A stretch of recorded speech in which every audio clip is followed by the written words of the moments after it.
இப்போ இருக்க காலகட்டங்களில் நம்ம கூடயே இருந்து குளிப்பெரிக்கிறவங்க இருக்காங்க.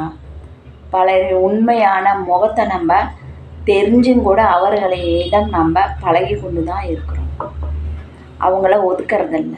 ஏன்னா ஒரே முட்டா ஒதுக்குனா நம்மளை ஒரே முட்டுக்கா முடிச்சிருவாங்க. ஏன்னா அப்படியேப்பட்ட ஆளுங்க. அப்படி இருக்கிறவங்க கூட நம்ம பழகிட்டு சிரிச்சுக்கிட்டு பேசிக்கிட்டு இருக்கிறோம் அப்படின்னா அவங்க இப்படியா அப்படின்னு நினச்சிக்கிட்டு ஒரு ஓரமாக கொஞ்சம் கொஞ்சமாக நம்ம நவர தான் பார்க்கணும். அவங்க கூடயே இருக்கிறது ரொம்ப தப்பு. ஏன்னா நம்ம எந்த அளவுக்கு அவங்கள உண்மையாக இருந்தோம், ஆனால் அவங்க மரியாதை அவங்கள கெடுத்துக்கிட்டாங்க, அது நமக்கு தெரிய வருது. அப்படி இருக்கிறது அவங்க கூடயே இருந்து பழகிறோன்னா நம்ம ஒரே மட்டா வர முடியாது. கொஞ்சம் கொஞ்சமாக நம்ம நவுந்துக்கணும். அதுதான் நமக்கு நல்லது. இதுதான் வாழ்க்கையும் கூட.